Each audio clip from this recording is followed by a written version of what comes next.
아멘. 함께 인사 나누십시다. 하나님 당신을 사랑하십니다. 바울의 변명이라는 제목으로 말씀을 함께 나누겠습니다.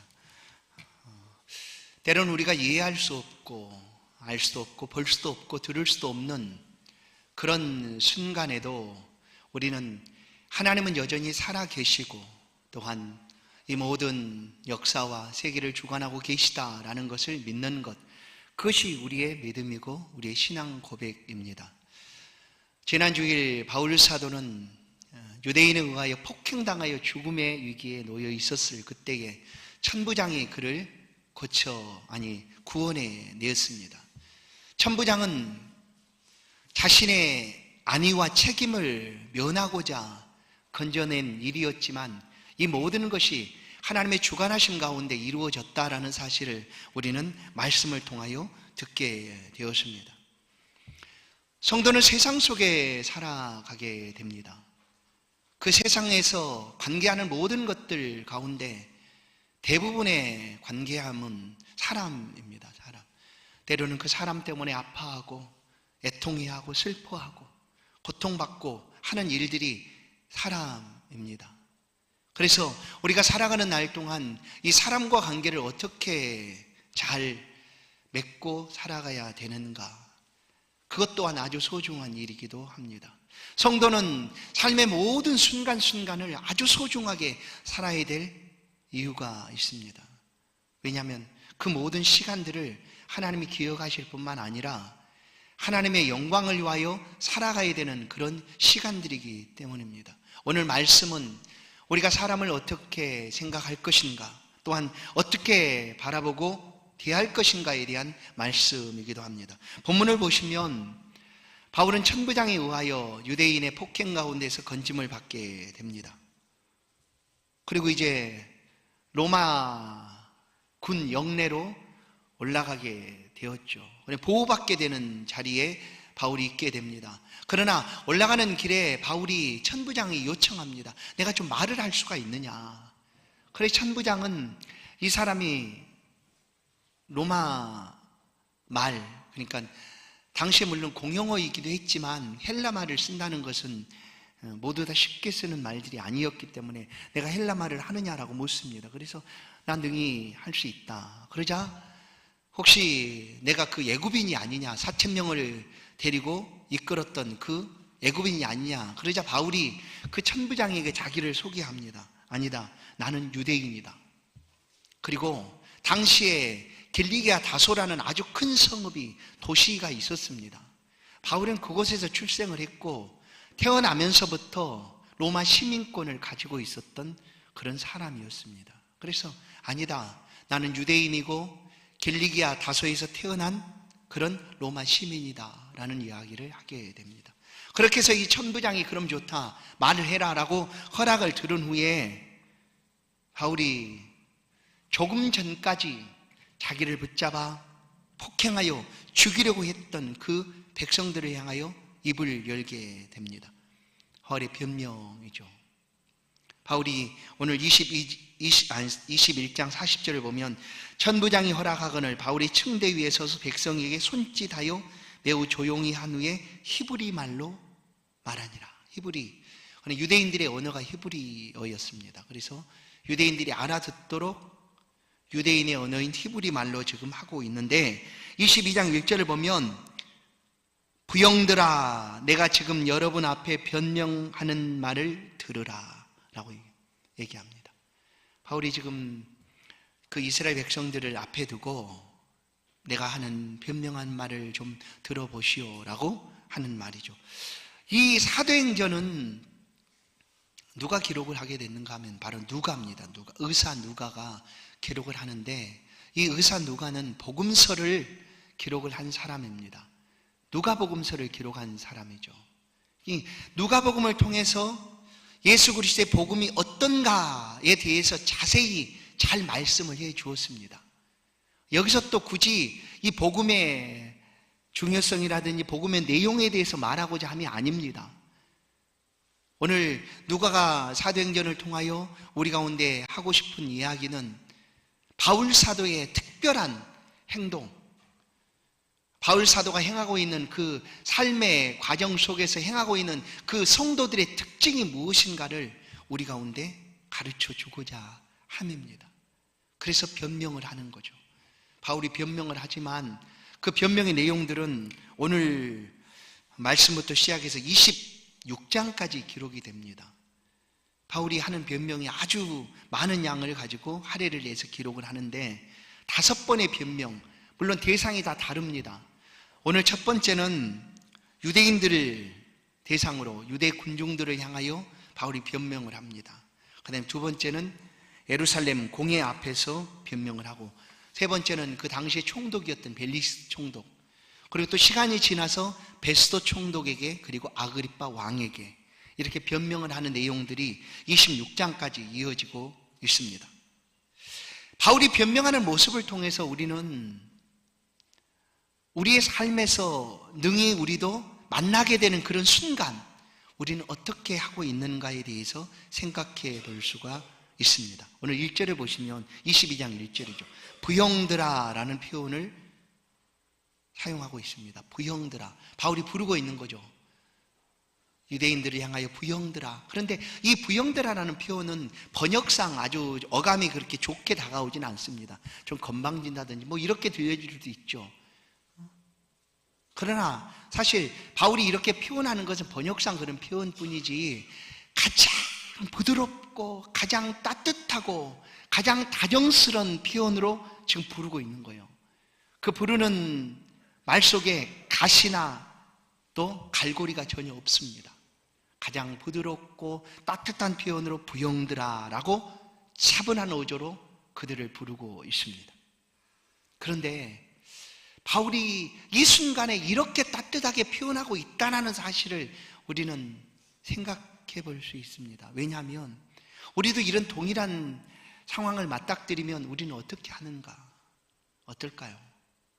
분이, 화가, 증오가 아주 여기까지 올라와서 그냥 독한 말들이 쉴 새 없이 쏟아지겠죠. 그러지 않을까요? 그런데 지금 바울은 그 군중들을 향하여 차분하게 아주 부드러운 어조로 부형들아 하고 지금 자신에 대해서 얘기를 합니다. 왜 당신들이 나를 이렇게 폭행하여 죽이려고 해도 내가 이렇게 말하는가 하는 것을 지금 밝히고 있는 거죠. 근데 그 말을 듣고 있는 대상은 조금 전까지만 해도 바울을 잡아서 폭행해서 죽이려고 했던 사람들입니다. 지금도 천부장이 보호하지 않고 로마군이 보호하지 않는다면 당장 달려들어서 바울을 죽이려고 하는 사람들이에요. 그런데 그 앞에서 바울은 이렇게 얘기를 하고 있는 거예요. 얼마나 놀랍습니까? 지금 바울에게는 전혀 증오나 원한이 있지 않습니다. 그냥 똑같은 사람으로 자신 앞에 있는 그 조금 전까지 자기를 폭행하여 죽이려고 했던 그 사람들을 대하고 있다라는 거죠. 성도 여러분, 예수 그리스도께서 이 땅에 오셔서 우리 가운데 가르치시고 심어주시고 하신 말씀들을 종합해보면 바로 이런 말씀입니다. 사람을 어떻게 대할 것인가 하는 거죠. 사람을 어떻게 대할 것인가. 한 번은 예수님께서 이웃에 대해서 얘기를 해 주신 적이 있습니다. 여리고를 지나다가 강도를 만난 사람이 거의 강도를 만나서 죽게 되었다. 그런데 그 길로 제사장이 지나가다가 아이쿠 나도 강도 만나겠구나, 아니면 나는 오늘 예배를 집례해야 되는데 이 부정한 피를 만진다든지 이러면 안 되니까 그냥 가지 하고 다른 길로 갔고, 그 다음에 레위인들 예배를 봉사하는 사람이에요. 하나님의 전에서 하나님의 말씀을 듣고 실천하고 행하는 사람이에요. 그런데 역시 이 사람도 아이고 큰일 났다 도망치고 맙니다. 그러다가 그 시대의 모든 사람들이, 유대인들이 저 사람은 이방 사람, 개처럼 취급하는 한 사마리아의 사람이 그 길을 지나다가 이 강도 만난 사람을 보고 달려가서 내려서 상처를 싸매주고 또 주막으로 데려가서 그 상처 치료하는 모든 비용을 대주고 나중에 이르기까지 혹시 더 비용이 들면 내가 돌아오는 길에 다 갚겠으니 이 사람을 좀 살려달라 하고 맡겼다. 누가 너의 이웃이 되었으면 좋겠느냐 할 때 베푼 은혜를 베푼 자, 그가 이웃이 됐으면 좋겠다라는 마음이 모두에게 있지 않겠습니까? 그래서 오늘날 우리 사회 속에서 이 선한 사마리아인이라는 법이 제정이 됐습니다. 누군가 이렇게 고통당하고 있는데 그냥 지나가면 안 된다는 거예요. 이 법을 어기는 거예요. 예수님의 말씀은 이런 말씀들이었죠. 사람을 어떻게 대할 것인가. 그러나 성경을 통하여 우리가 사람을 어떻게 대할 것인가, 사람에 대한 우리의 생각이 어떠해야 되는가라는 것을 분명하게 말씀을 통하여 우리 가운데 가르쳐 줍니다. 하나님은 사람을 가장 최고의, 그야말로 최고의 피조물로, 걸작품으로 창조했다라는 것을 우리는 알 수가 있습니다. 창세기 1장 26절 27절 하나님이 우리의 형상을 따라 우리의 모양대로 우리가 사람을 만들고, 하나님이 하나님의 모양과 형상대로 우리를 만드셨다라고 얘기합니다. 그러면 다른 피조물들은 어떻게 만드셨는가? 그렇게 만들지 않았어요. 그냥 하나님이 필요에 따라서 있으라 하면 생겨났고요, 또 동물들은 하나님이 흙으로 빚어서 만들기도 했습니다. 그러나 사람은 하나님 자신의 모양과 형상을 담아서 만들었어요. 그리고 하시는 말씀이 하나님이 자기 형상 곧 하나님의 형상대로 사람을 창조하시되 남자와 여자를 창조하시고, 그냥 31절을 보시면 보시기에 심히 좋았더라 라고 얘기합니다. 그렇게 하나님이 모든 것을 다 사람에게 주시고 창조한 그가 바로 사람입니다. 우리가 매일매일 만나는, 대하는 사람들이다 라는 거죠. 두 번째는 하나님이 이 사람을 왜 만드셨는가? 하나님의 영광을 위하여 만들었다라고 얘기합니다. 뿐만 아니라 그 영광을 높이는 존재로 이 사람을 만드셨다. 이사야 43장 7절 내 이름으로 불려지는 모든 자 곧 내가 내 영광을 위하여 창조한 자를 오게 하라. 그가 내가 그를 지었고 내가 만들었느니라. 내가 내 영광을 위하여 창조한 그를 오게 하라. 하나님의 영광을 위하여 만들어진 사람입니다. 그래서 사람이라는 것은요, 그냥 그 자체가 하나님의 영광을 높이는 일입니다. 우리가 하나님의 영광을 선포하고 높이는 존재라는 거예요. 하나님의 영광이 될 뿐만 아니라 하나님의 영광을 선포하는 자로 우리를 만드셨습니다. 이 사람은 물론 우리가 볼 때 사람은 남녀노소도 있고 또 다 다르지 않습니까? 각각 70억 인구가 똑같은 사람이 하나도 없다 할 정도로 다 다릅니다. 그러나 이 모든 사람은 하나님께서 아주 동등하게, 평등하게 만들어 주셨다라는 것이 우리가 갖는 믿음입니다. 그래서 기독교계에서뿐만 아니라 사람들은 이렇게 얘기합니다. 당신은 사랑받기 위해 태어난 사람입니다 라는 것을 말합니다. 맞습니다. 당신은 사랑받기 위해서 태어났다라고 우리는 이야기를 하고 그 사람을 높여줍니다. 그렇게 창조된 사람이 바로 저와 여러분이고 우리가 매일매일 삶에서 만나는 모든 사람들입니다. 그러나 우리 눈은 어떻게 그 사람을 판단하는가? 저 사람의 악함을 가지고, 저 사람의 죄 지은 걸 가지고 무시하고 관계하지 않고 저주하고 그렇게 떠나보냅니다. 이렇게 아름답게 창조된 사람이 물론 죄로 말미암아 더 이상 아무런 소망이 없는 존재로 바뀌어진 것이 분명합니다. 아무것도 기대할 수 없고 아무것도 가능성이 없는 그런 존재가 된 것이 분명합니다. 무엇 때문에? 죄 때문에.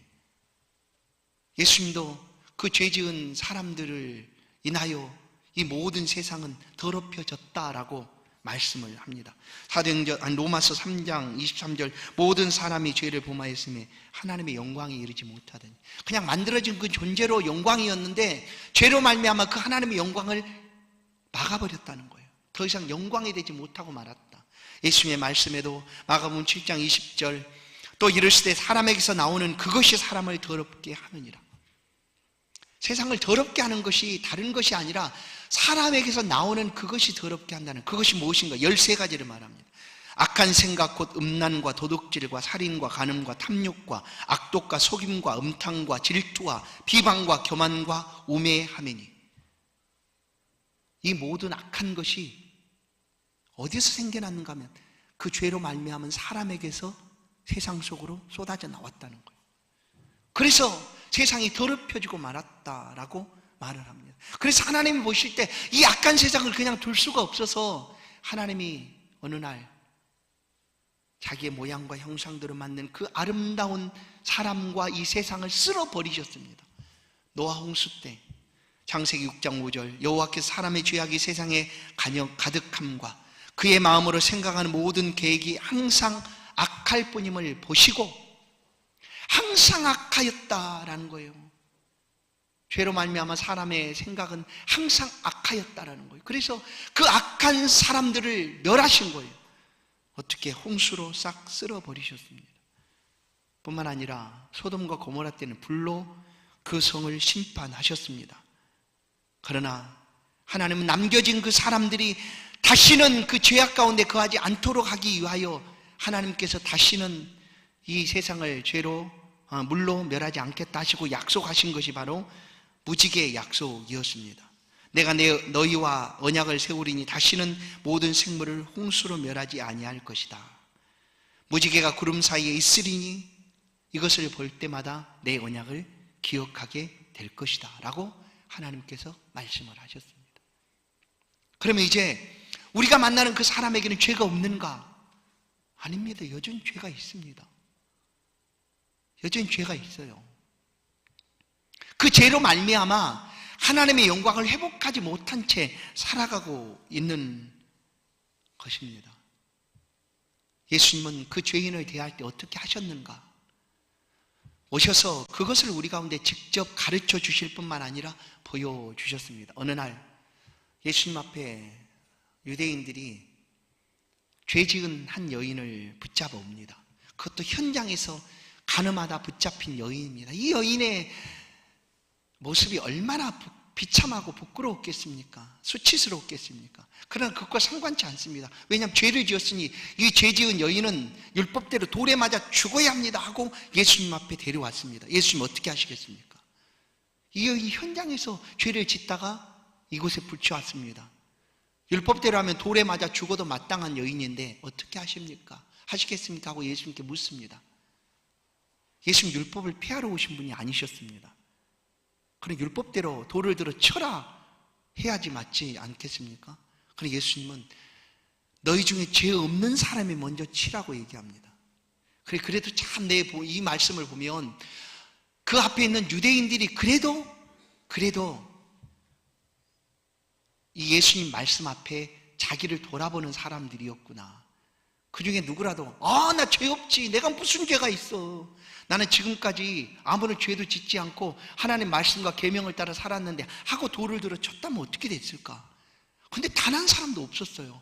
왜냐하면 모두 다 자기가 죄가 있다는 사실을 아는 거죠. 그래서 돌을 들어 던지질 않았어요. 그래서 예수님이 그 여인에게 말합니다. 너를 고소하던 이가 어디 있느냐? 치려는 자가 어디 있느냐? 눈을 들으면 아무도 없습니다. 그리고 예수님께서 그 여인에게 나도 너를 정죄하지 아니하노니, 들으세요? 나도 너를 정죄하지 않겠다. 그러니 가서 다시는 죄를 범하지 말아라 라고 말합니다.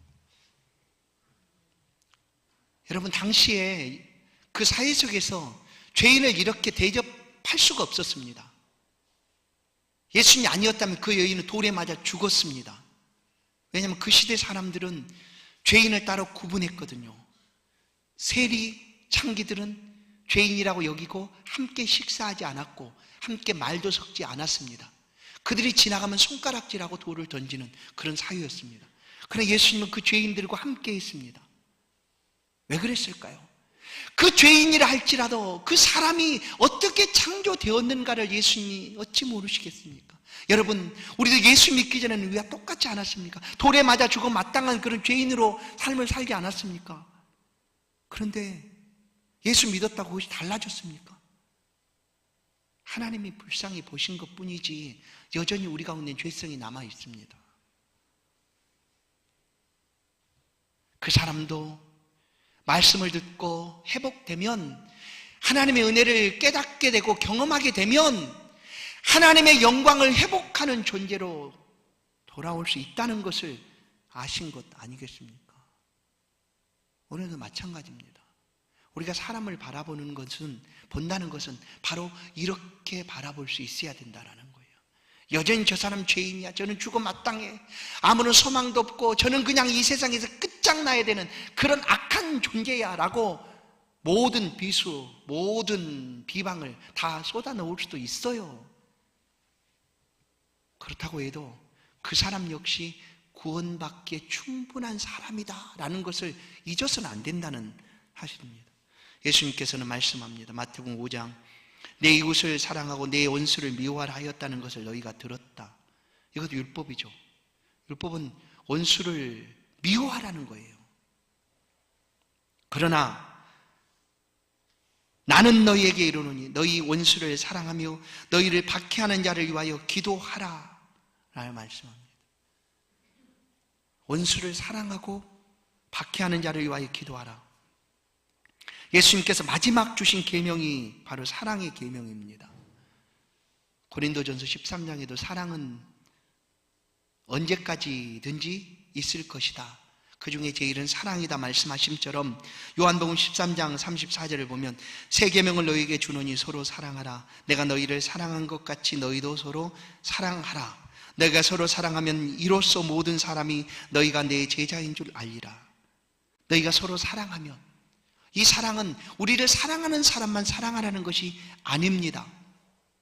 우리를 좋아하는 사람만 사랑하라는 것이 아닙니다. 이 세상에 있는 모든 사람은 사랑받기에 충분하고 그들을 향하여 사랑을 베풀라라는 거예요. 그래서 성도가 그 사랑을 나누면 그 자리에 하나님이 계신 것을 사람들이 알 수가 있다라는 거예요. 바울은 유대인들을 증오하거나 원한을 가지고 대하지 않았습니다. 만약 그랬다면 바울의 변명은 아무런 의미가 없었을 것입니다. 당신들이 나를 이렇게 쳐도 내가 왜 아무런 원한이나 증오 없이 그저 당신에게 정말 간곡한 마음으로 사랑의 마음을 담아서 말하고 있는지 아십니까? 다른 것이 아닙니다. 여러분도 하나님이 사랑하고 계십니다 하는 거예요. 당신도 하나님이 사랑하십니다. 당신도 하나님이 사랑하시고 당신을 위하여 충분하게 구원의 은혜를 베푸신 분이십니다 라고 알려주고자 하는 것이었습니다. 여러분, 우리가 사람을 대할 때 그 사람의 외형이라든지 또 그 사람의 살아온 이력이라든지 그것만 가지고 사람을 대하고 말면 어떻게 될까요? 그 사람은 우리에게서 버림받을 뿐만 아니라 영원토록 복음을 듣지 못할 수도 있습니다. 하나님은 우리 가운데 사람을 어떻게 대해야 되는지, 나 아닌 다른 모든 사람은 하나님이 사랑받기에 충분한 사람이다 라고 우리는 여겨야 합니다. 그도 회복되어서 하나님의 사람이 될 수 있다라고 그런 믿음을 가지고 우리는 사람을 대할 수 있어야 합니다. 왜냐하면 바울 사도가 사실 그렇게 했거든요. 예수를 알기 전에는 자기와 좀 다르다, 자기와 추구하는 것이 다르다는 이유 때문에 어땠습니까? 똑같은 사람인 예수 믿는 사람들을 붙잡아 옥에 가두었습니다. 가둘 뿐만 아니라 그가 죽는 것을 옳습니다, 맞습니다, 그는 죽어 마땅합니다라고 찬성했던 사람이 바로 바울 사도였습니다. 그러나 예수를 알고 나서 이 하나님의 사랑을 직접 알고 나서 그는 어떻습니까? 어디서든지 비방을 받습니다. 두들겨 맞기도 하고 죽을 고비를 수도 없이 여겼지만 그럼에도 불구하고 그 사람에게 끊임없이 멈추지 않고 이 하나님의 사랑을 얘기합니다. 나는 죄인의 괴수였다. 죄 지은 크기로 하면 나는 괴수다라고 할 정도로 자기가 그렇게 죄인이었지만 그 죄인을 벌하거나 심판하지 아니하고 긍휼과 자비를 베풀어 주셔서 구원하여 주실 뿐만 아니라 하나님의 자녀 삼아주시고 또한 이방인을 위한 사도로 불러주신 그 은혜가 너무나 크고 놀라워서 바울은 평생토록 감사하며 복음을 전하는 자리에 있었던 것입니다. 여러분, 만약에 예수님께서 한 100년 전에 오셨다고 한번 생각해 볼까요? 뭐 그런 일은 이미 가정이니까 없지만 100년 전에 우리가 예수님이 이 땅에 재림하셨다. 그럼 우리는 태어나지 않았으니까 우리 없겠죠? 그러면 한 50년 전이라고. 예수 믿은 지가 50년이 안 된 분이시라면 50년 전에 예수님이 오셨다 그러면 그때 예수 믿지 않고 있는 우리의 모습은 어땠을까요? 죄인이죠.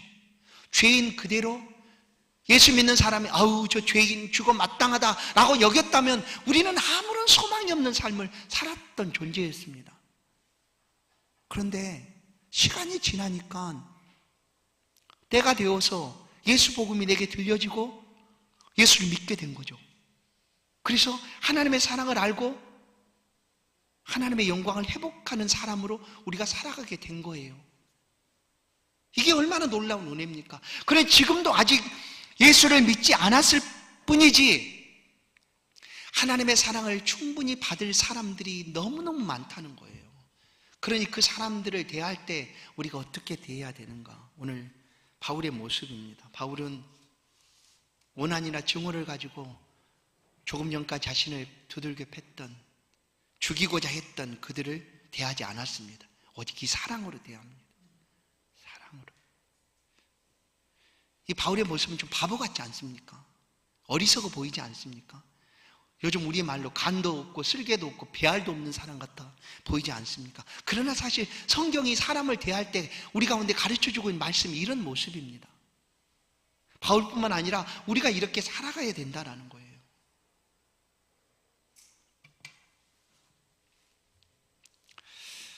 성도는 사람을 대하는 태도가 달라지면 삶도 분명히 달라지게 됩니다. 성도들 사이에서도 사람을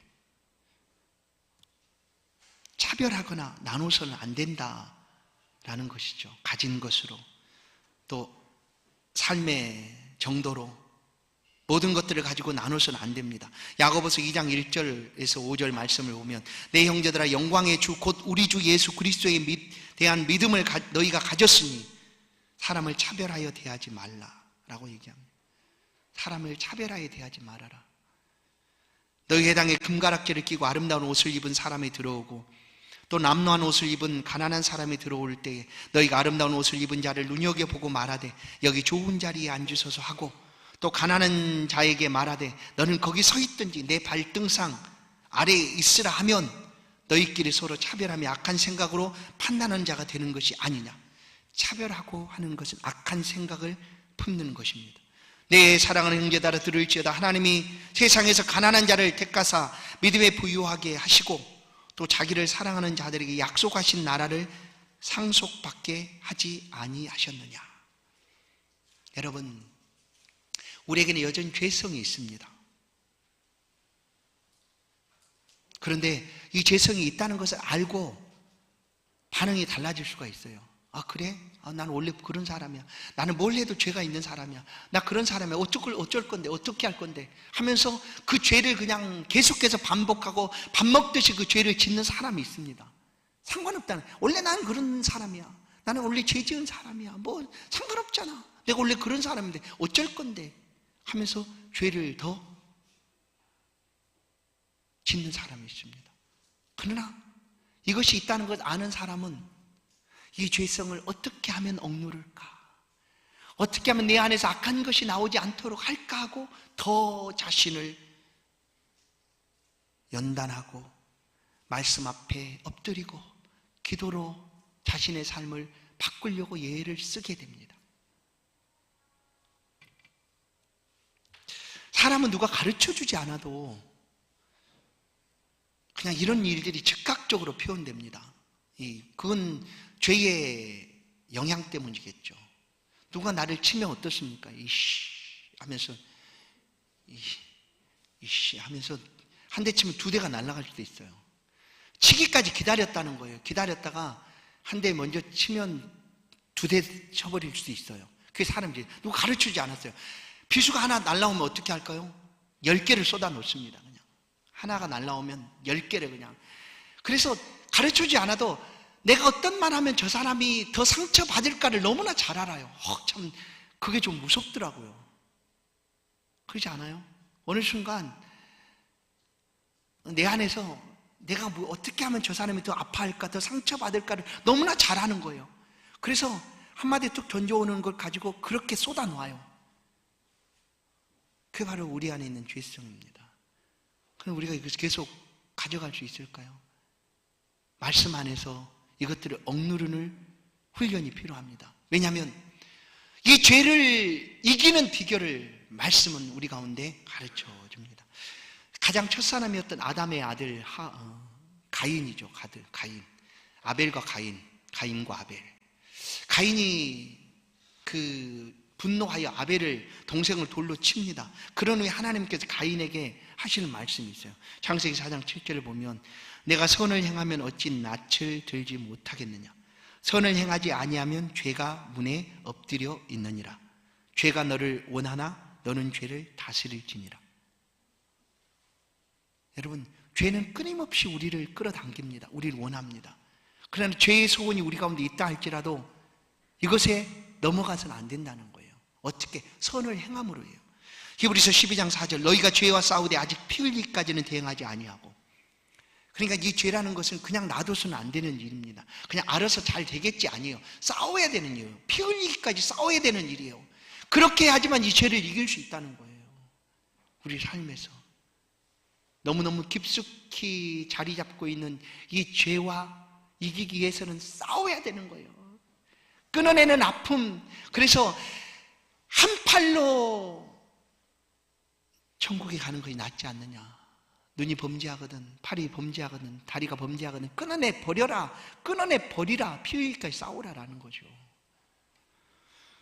로마서 12장 20절 내 원수가 줄이거든 먹이고 목마르거든 마시게 하라. 그리함으로 내가 숯불을 그 머리에 쌓아 놓으리라. 그 다음에 말씀이 악에게 지지 말고 선으로 악을 이기라 라고 얘기합니다. 선으로. 아까 말한 대로 우리 가운데 자연스럽게 나타나는 죄성으로는 절대 죄를 이길 수가 없습니다. 여러분, 하나가 들어오면 내가 10개가 나가면 그 다음에 몇 개가 오면 100개가 오면 100개가 그 사람도 또 우리를 잘 아니까 또 100개를 그냥 쏟아 부을 거 아닙니까? 그래서는 절대 이길 방법이 없다는 거예요. 이기는 비결은 악을 행하는 것이 아니라 선을 행하는 거예요. 바울처럼 폭행하고 죽이려고 그래도 여러분이 어떤 감정 원한이 없습니다. 내가 이렇게 여러분에게 부영들아 하고 하는 말은 여러분도 하나님이 사랑하고 계시다. 여러분도 하나님의 사랑을 받을 충분한 사람들이다 라는 것을 알려주고 싶은 것입니다. 라는 것이죠. 그렇게 하면 어떻게 할까요? 그냥 상대방이 독이 안 나오니까 멈추지 않을까요? 그게 바로 성경에서 우리 가운데 가르쳐주고 있는 말씀입니다. 사랑하는 성도 여러분, 오늘 우리는 세상 속에서 살아가야 합니다. 내가 좋아하는 사람과만 얘기할 수 없습니다. 내가 사랑하는 사람과 만나지 않습니다. 세상 속에는 아직 여전히 죄인이라고 낙인 찍힌 사람들이 많이 삽니다. 그 사람 속에서 갈등하고 고민하고 아파하고 어려움을 겪을 수 있습니다. 그러나 그 속에서 우리가 어떻게 돼야 할 것인가? 그 사람도 역시 충분히 하나님의 사랑받을 사람이다 라고 여기시고 우리 안에 주신 하나님의 사랑을 함께 나누게 된다면 보이진 않아도 성도 한 사람이 이 말씀의 삶을 살아가는 그 자리는 하나님의 사랑으로 넓혀져 가지 않을까요? 우리를 통하여 하나님이 그렇게 삶을 살아가도록 부르시고 있습니다. 매일 만나는 순간, 만나는 사람들, 그들은 모두 다 하나님 형상대로 지음받은 사람입니다. 그러나 그들을 통해서 우리는 우리의 믿음과 신앙을 매일매일 시험하게 됩니다. 만나는 사람들을 통하여 우리의 믿음과 신앙의 시험대를 매일매일 만나게 됩니다. 그렇지만 아껴주고 사랑함으로 섬겨줌으로 하나님의 사랑을 세상 속에 심어갈 수가 있다라고 여겨집니다. 사랑하는 성도 여러분, 쉽지 않은 것을 압니다. 그러나 우리가 예수 믿고 달라졌다는 것이 혹시 뭘까요? 이런 순간이 다가올 때 우리도 100%는 아닐지라도 한 30%라도, 아니 50%라도 70%라도 좀 더 나아질 수 있다면 그것이 하나님 앞에 영광이 되지 않겠습니까? 만들어주신 그 아름다운 모습 그대로 영광의 존재로 하나님 앞에 살아가는 우리 모든 임마누엘교회 성도 되기를 주의 이름으로 축원합니다. 하나님 감사합니다. 이 아침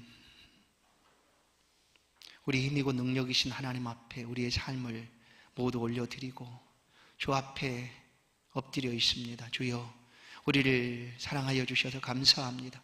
죄인이었던 우리를 아껴주시고 또 참아주시고 용납해 주셔서 우리 가운데 한없는 사랑을 베풀어 주신 것 감사합니다. 이 사랑은 우리가 무한히 받아싸우니 이 사랑을 조금이라도 나눌 수 있는 그런 삶을 살아가게 하옵소서. 세상에서 만나는 수많은 사람들과 관계 속에서 때로는 힘들고 어려움과 고통과 아픔을 느끼겠지만 그 속에서 오늘 들은 말씀 그대로 그 사람을 사랑할 수 있는 마음을 허락하시고 그 사람도 충분히 하나님의 사랑받기에 충분한 사람이다라고 인식하고 삶을 살아갈 수 있도록 우리를 붙잡아 주옵소서. 우리 홀로는 이 일을 감당할 수가 없사오니 성령 하나님 죄 백성들을 붙잡아 주시고 말씀대로 살아가는 힘과 능력을 허락하여 주옵소서. 예수 그리스도의 이름으로 기도하옵나이다. 아멘. 찬송가 390